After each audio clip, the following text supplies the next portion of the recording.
श्री राम जय राम, जय जय राम। श्री राम जय राम, जय जय राम। श्री राम जय राम, जय जय राम। सभी राम कथा सुनने वाली रसिक श्रोताओं को आज जनकपुर धनुर्यज्ञ शाला में धनुष प्रतियोगिता देखने के लिए ले चलता हूं। तो आइए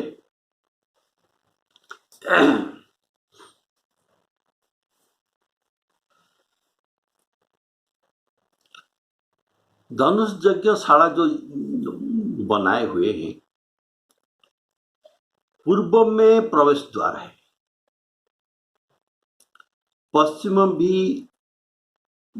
प्रवेश द्वार है, उत्तर में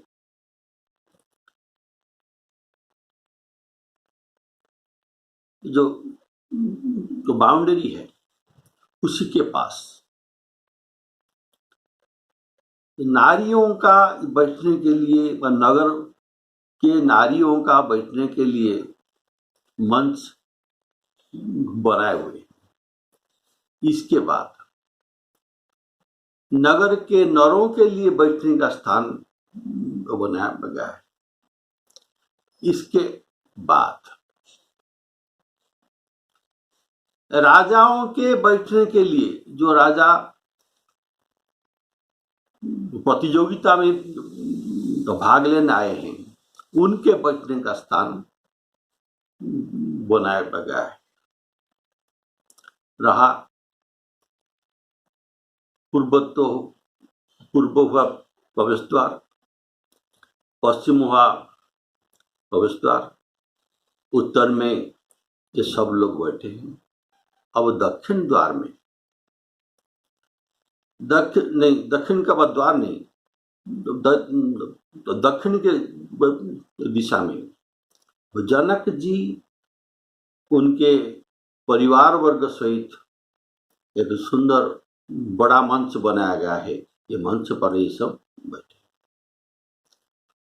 पश्चिम और दक्षिण के कोने में, पश्चिम और दक्षिण के कोने में एक सुंदर मंच बनाया गया है, जहां सम्माननीय विश्वामित्र जी महाराज और राम लक्ष्मण जी वहां बैठे।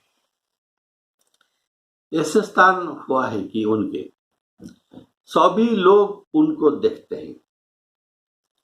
राम जी को सभी लोग जो उत्तर दिशा में बैठे हैं, ये सभी लोग राम जी को देख सकते हैं। बोलिए सियावर रामचंद्र की जय। धनुष यज्ञशाला के ठीक जो बीच में एक वेदी बनाया गया है, और ये वेदी के ऊपर तो धनुष को रखा गया है। तो एक एक करके आएंगे और धनुष को उठाने लगे। बोलिए सियावर रामचंद्र की जय।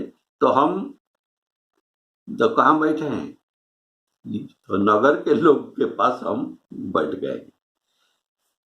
तो श्री रामचंद्र जी की रूप और सीता जी की छवि देखकर स्त्री पुरुषों ने ये पलक मारना छोड़ दिया। रूप में आकृति, रंग, वस्त्र, आभूषण सभी आ जाते हैं रूप में।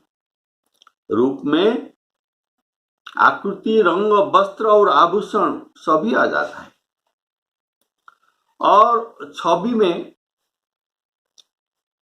सौंदर्य, तो कांति, तो चमक दमक, ये सब भाव है।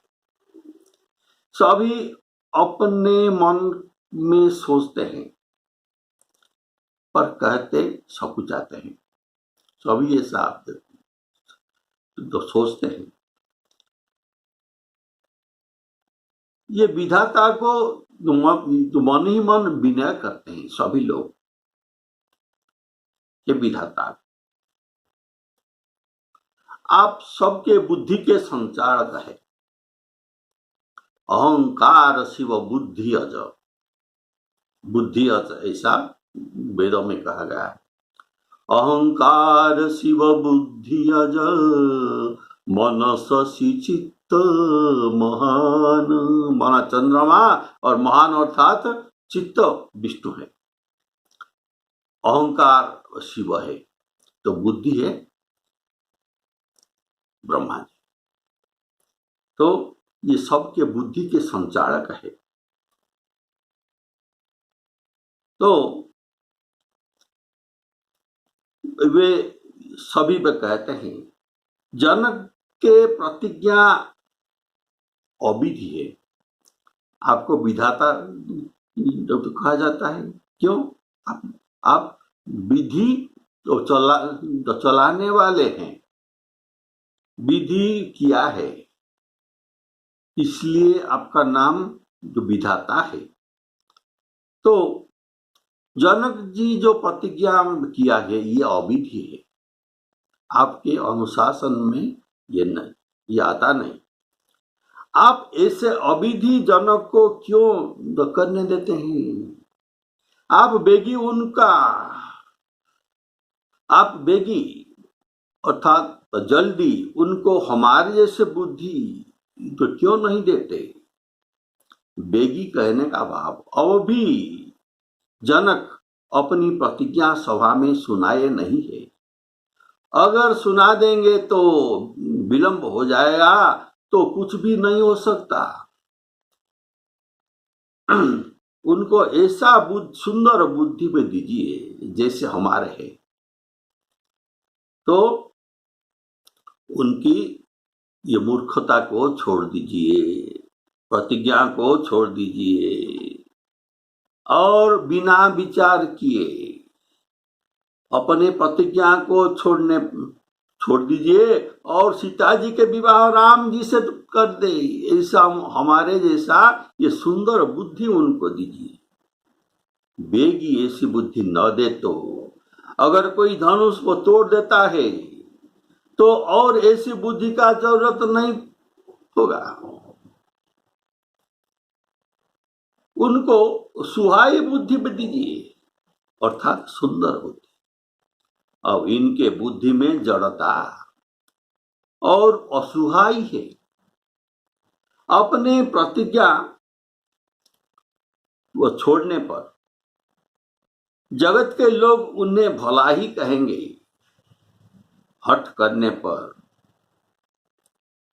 अगर कोई अयोग्य लोग के हाथ सीता जी लग गए,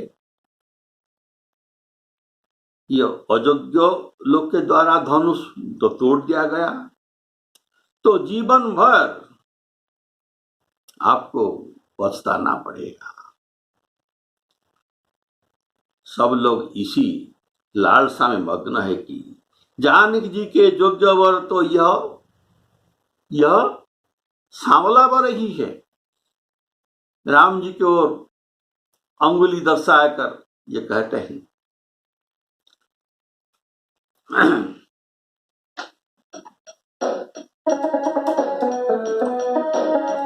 राम रूप सिया छवि देखी, राम रूप सिया छवि देखी, नर नारी न परिहरी निमेषी, सोचहि सकल कहत सकुचाही, विधिसन विनय करहि मन माही, हरु विधि बेगी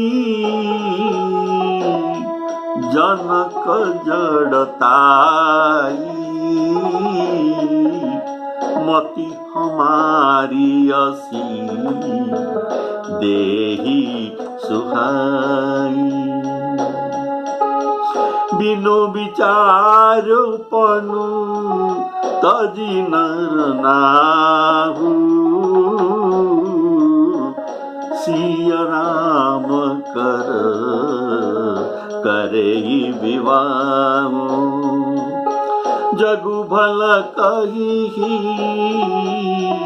भाव सब काहू,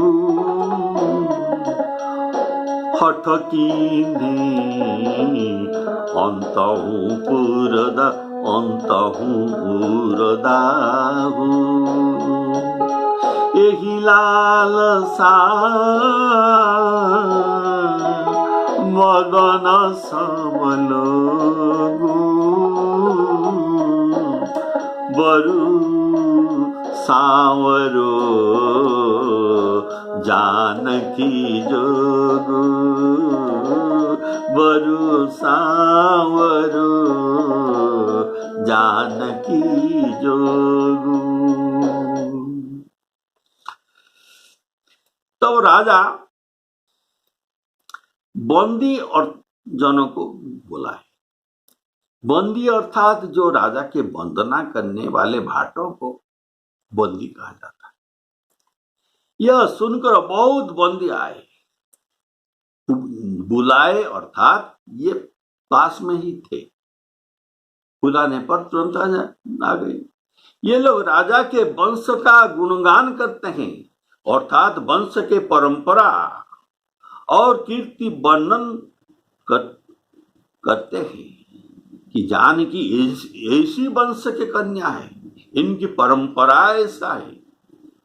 इसी से राजाओं के धनुभंग करने का उत्साह बढ़ेगा। राजा ने कहा, जनक राजा ने कहा क्या, जाकर मेरा प्रण सबको जो कह दो। तब तो भाट चले। उनके हृदय में कम आनंद नहीं था। इनके घोषणा केवल राजाओं के लिए ही था, दूसरे दर्शकों के लिए नहीं था। तो भाटों ने श्रेष्ठ वचन कहा। श्रेष्ठ वचन को ध्यान देकर भी सुनना चाहिए। हे पृथ्वी के पालन करने वाले सब राजाओं, सुनिए सुनिए, हम अपनी भुजा उठाकर जनक जी के विशाल प्रण को वर्णन करते हैं।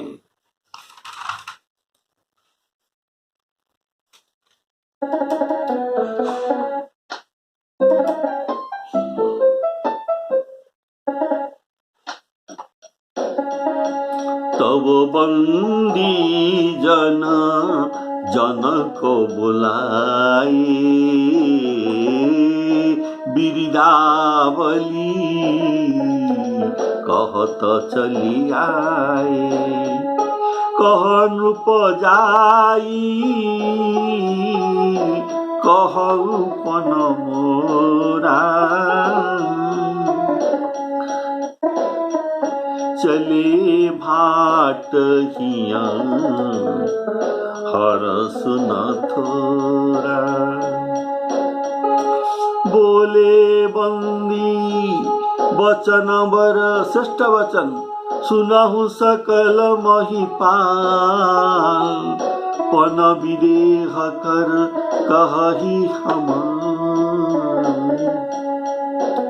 भुजा उठाई विशाल, भुजा उठाई विशाल। तो राजाओं के भुजाओं का बल, ये बंदी वंदना करने वाले भाट राजा के घोषणा को घोषित कर रहा है। आप सब राजाओं के भुजाओं के बल चंद्रमा है। यहां विधु कहा गया है, अर्थात ये विधु रूपक विधु रूपक उनको देने का कारण, दो राजकुमार सूर्यवंशी है, इन्हीं के लिए ये रूपक नहीं है। जो बैठे हैं ये सबके लिए है।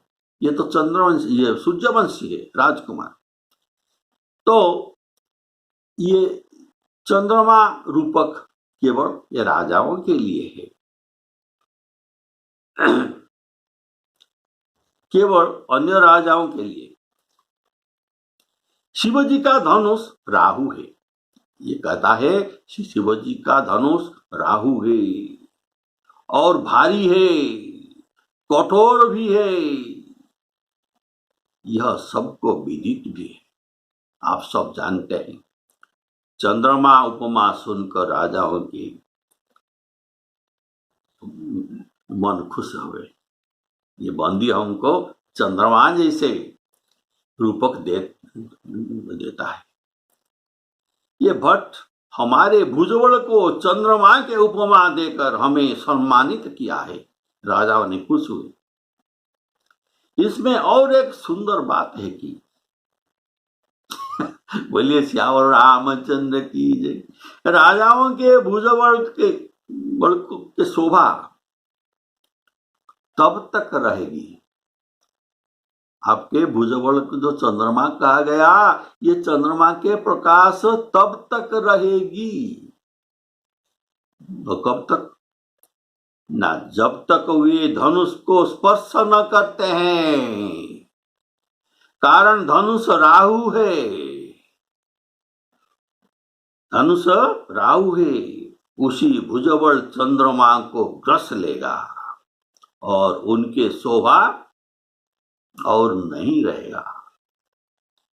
जैसे चंद्र को राहु ग्रसने पर उनके शोभा नहीं रह जाता, लेकिन चतुर्बंदी जन शिवधनुष को राहु कहा, लेकिन ये आपको ग्रस लेगा, ये बात नहीं कहा।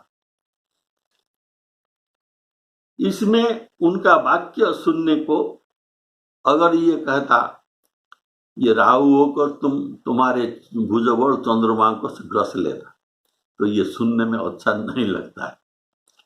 तो ये ऐसा नहीं कहा।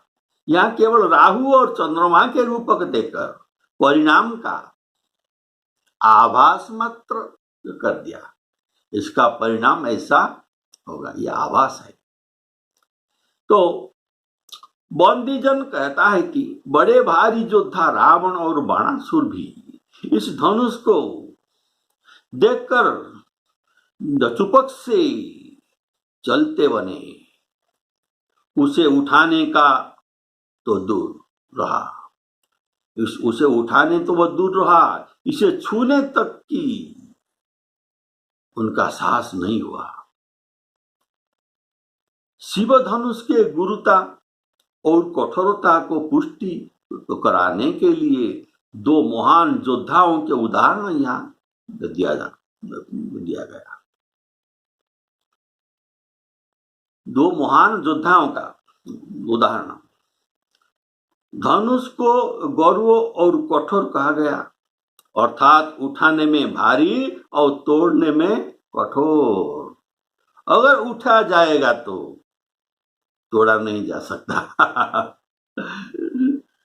कारण ये कठोर है। तो जो दो योद्धाओं का उदाहरण दिया जाता है, ये रावण और बाणासुर है। ये महान भट्ट है।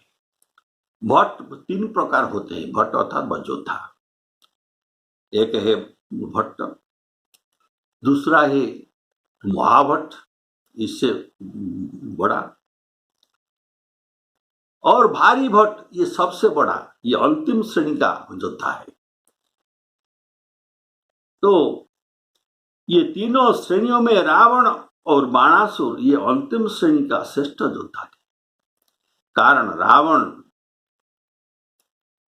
जेहि कौतुक शिव शैल उठावा, कैलाश पर्वत को ये उठाया था, और बाणासुर मेरु पर्वत को उठाया था। सकई उठाई सरासुर मेरु। सरासुर, सर अर्थात बाण, बाणासुर। सकई उठाई सरासुर मेरु। तो ये जो मेरु पर्वत को उठाने वाले बाणासुर है, और उसी शिव जी के कठोर धनुष को आज इस राजसभा में जो तोड़ेगा, उसे तीनों लोकों के विजय के साथ उनको जानकी जी बिना किसी विचार के वर्ण करेगी।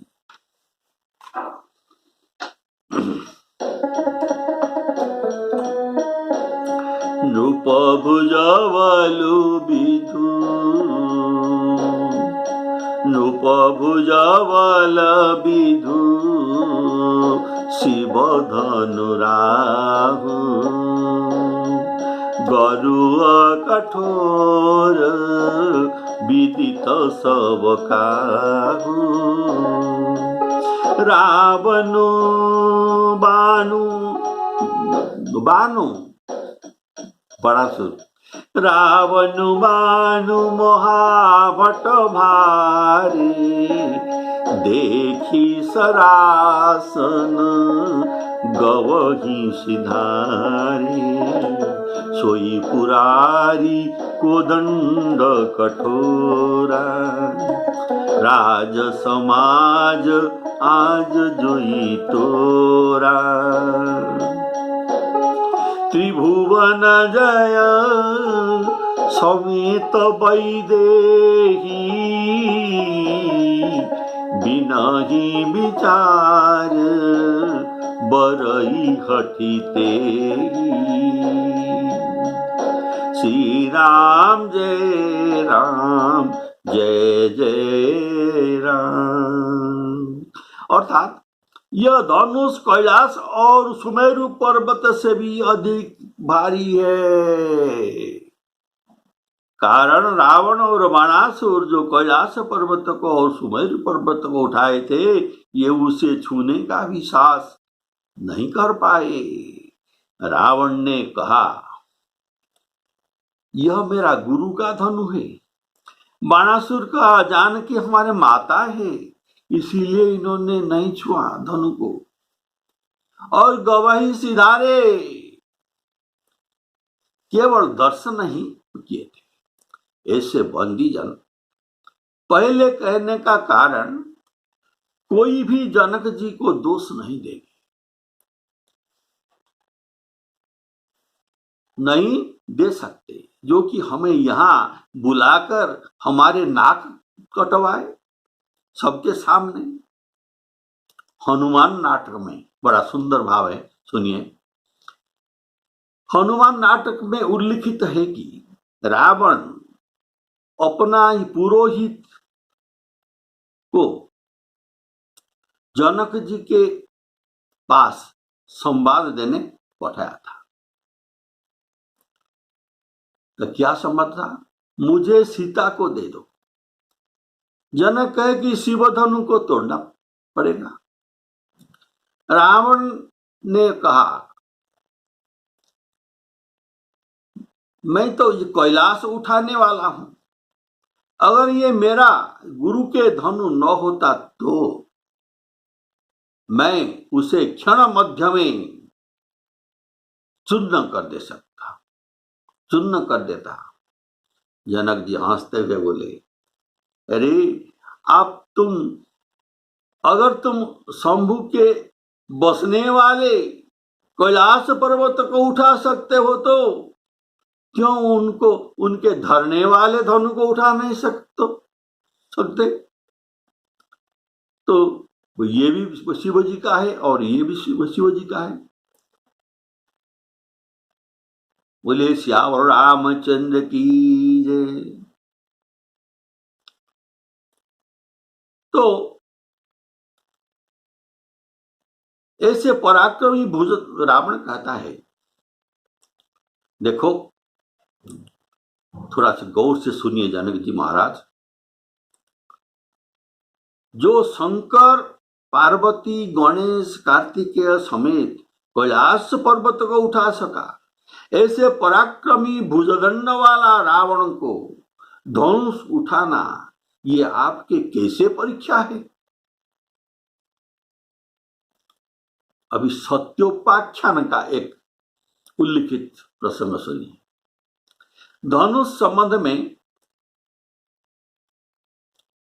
सब राजाओं ने आए थे और धनुष को देखा, लेकिन वहां एक विचित्र भाव था। ये धनुष किसको अजगर सांप, एक भयानक सांप दिखाई देता। वो डर गए, अगर वहां जाए तो ये निगल जाएगा हमें। किसी को सिंह दिखाई दिया और किसी को शिव भी दिखाई दिया। इसलिए कोई भी धनुष के पास नहीं गए। जो पास को जाता वे अंधा हो जाता था। बाणासुर को धनुष शंकर जी के रूप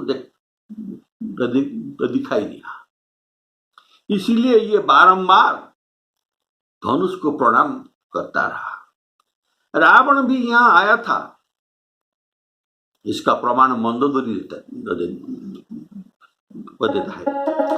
जनक सभा अगणित भूपाला, रहे तुमहु बल अतुल विशाला।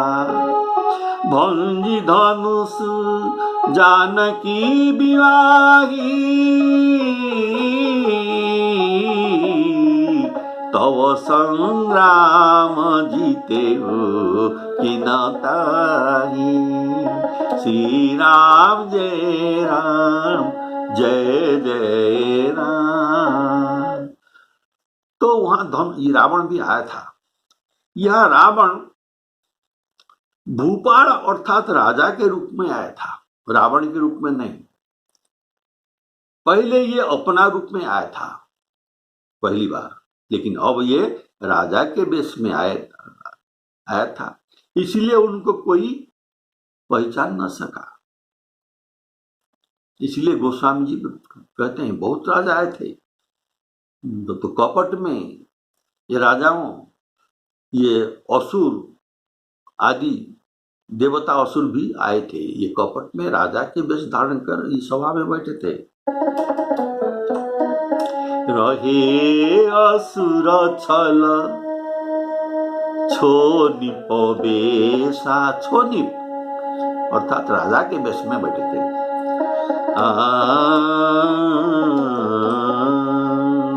अर्थात इसमें रावण भी आया था। देव जनुज धरी मनुज शरीरा, ये सब मनुष्य के शब्द राजा के शरीर धरकर सो आए थे। और सोई पुरारी कोदंड कठोरा, ये कहने का भाव शिवजी का नाम यहाँ शिव धनुष न कहकर पुरारी कठोरा, ये जो कहने का भाव। जैसे त्रिपुरासुर को मारना कठिन था, ऐसे कठिनता धनुभंग में भी है। राज समाज आज जोई तोरा, अर्थात सभी के बीच में धनु तोड़ने पर यह समस्त राजाओं सहित रावण और बाणासुर के ऊपर विजय पाने का और त्रिभुवन विजयी पद मिलेगा। बोलिए श्यावर रामचंद्र की। सत्योपाख्यान में जनक जी के प्रतिज्ञा के अवधि 1 वर्ष तक था। आज इस 1 वर्ष का अंतिम दिवस है। बिनहि विचार हठी, और तो समय नहीं है, इसलिए कोई विचार करना भी नहीं। ये अंतिम दिन है, इसलिए उनको जो शिवधनु तोड़ेगा वैदेही बिना विचार करके उनको वर्ण करना पड़ेगा। और बिना ही विचार या कहने का भाव, कन्या को विवाह देना इतना सहज नहीं, बहुत विचार करना पड़ता है। इसमें घर, कुल, वर सब कुछ विचार में आना पड़ता है। अगर ये सब कुछ अच्छे है तो कन्या को विवाह देना चाहिए। जो घर बारू कुल होई अनुपा, जो घर बारू कुल होई अनुपा, करिय विवाहु सुता अनुरूपा, श्री राम जय राम जय जय राम।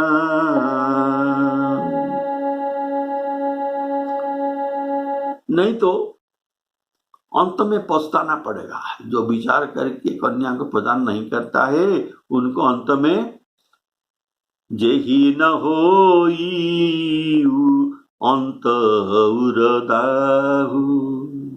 धनु भंग में 3 चीज का प्राप्त होता है एक ही साथ। एक मिलता है त्रिभुवन जय का आश्रय, दूसरा है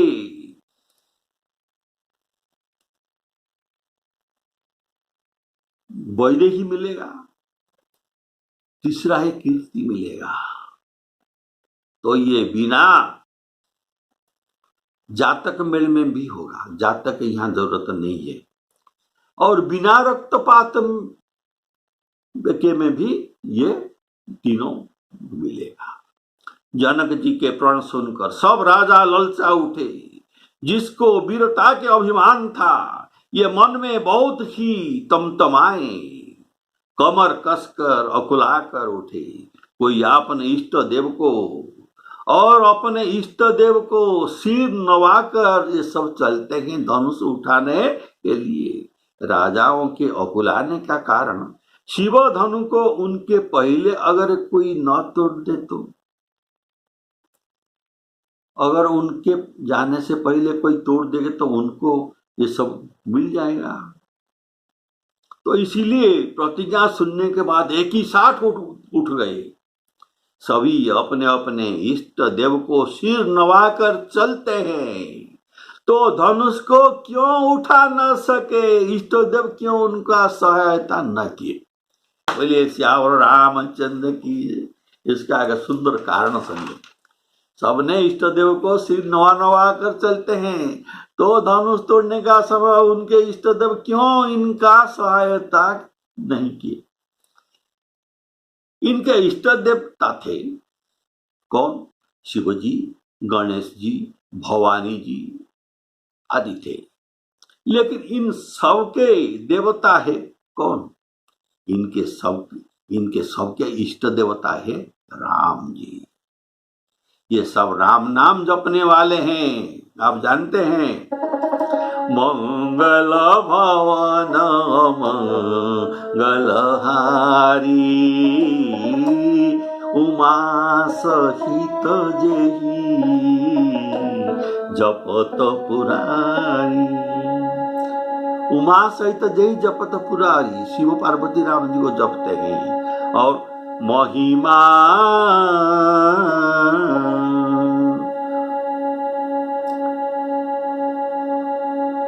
महिमा जानहि गणराउ, प्रथम पूजिहि नाम प्रभाव। और गणेश जी भी राम राम राम राम करते हैं। तो ये सब राम भक्त है ना। और राजा वो जानकी माता को चाहते हैं। इनके इष्ट देव के ये माता है तो उनके भी माता होंगे ना। तो ये अपने माता जी को चाहते हैं, जानकी माता को। इसलिए उनके सब इष्ट देवता देवी उनके ऊपर अप्रसन्न हो गए, इनके ऊपर रुष्ट हो गए, उनके बड़ खींच लेते हैं। जब ये धनुष के पास जाते हैं उनके बड़ ये खींच लेते हैं, जो कि ये सब मूर्ख है। ये माता को चाहते हैं, जानकी माता को। अगर कोई समुद्र पार होने के लिए एक तालाब को पूजा करे तो क्या ये पार हो सकता है? ऐसे इष्ट देव को ये जो पूजा करते हैं, ये राम जी उनके भी इष्ट देव हैं। ये राजा तमक्कर बड़े ताव से शिवजी के धनुष की ओर देखते हैं और फिर निगाह जमा कर उसे पकड़ते हैं, करोड़ भांति से जोर लगाते हैं, पर वह उठता नहीं है। जिन राजाओं के मन में कुछ भी विवेक है, वे तो धनुष के पास ही नहीं जाते। तकी तकी धरही, ये तकी तकी धरही राजाओं ने, इसका भाव है पहले परीक्षा कर लेते हैं कहां पकड़ने से ये टूट सकता है, ऐसे परीक्षा करते हैं। पहले एक हाथ लगाकर उठाते हैं, एक हाथ में न उठने पर ये दूसरा हाथ भी लगाते हैं, दोनों हाथ में उठाते हैं। सीता जी को जगदम्बा मानने वाले जो लोग ये धनुष के पास नहीं जाते। ये सब जो कुछ विचारवान राजा हैं और जो धनुष के पास जाते हैं, ये सब विचारहीन राजा थे। जिनके कछु विचार है वे सब सात्विक प्रकृति के राजा, जो जस प्रताप के आगे आशा में जाते हैं, ये राजसिक राजा। जिनके कछु विचार है वे सोचते हैं अगर रावण और बाणासुर उठा न सके तो हम किस गिनती में हैं। और शिवजी जो कोप करेंगे, सीता जी अजोनी जा, इसीलिए ये माता है। श्री राम जी के प्रभाव के ये लोग जानते हैं, ये सब विचारवान सात्विक जो गुण वाले राजा थे। ये मूर्ख राजा तमक्कर किटकिटा कर धनुष को पकड़ते हैं, परंतु जब नहीं उठता तो लज्जा कर चले जाते हैं। मानो वीरों की भुजाओं का बल पाकर वह धनुष अधिक अधिक भारी होता जा रहा है, अर्थात जितना योद्धा हारते हैं, धनुष के महिमा अर्थात भारीपन उतना उतना बढ़ता जा रहा था।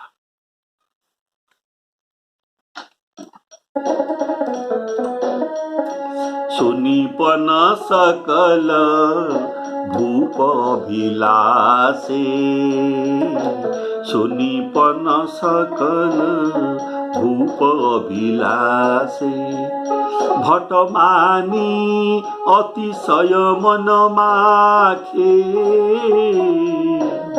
परिकर बांधी उठे अकुलाई, चले इष्ट देवन सिरुनाई, तमकी तकी तकी शिव धनु धरही, उठई न कोटि भांति बल करही, जिनके कछु विचार मन माही, चाप समीप मही पन जाई, तमकी धरही धनु मूढ़ नृपा, तमकी धरही तनु मूढ़ नृपा, चलही न उठही न चलही लजाई, मनहु पाई भट बाहुबल, अधिक अधिक गरुआई, श्री राम जय राम जय जय राम। श्री सीताराम अर्पणामस्तु।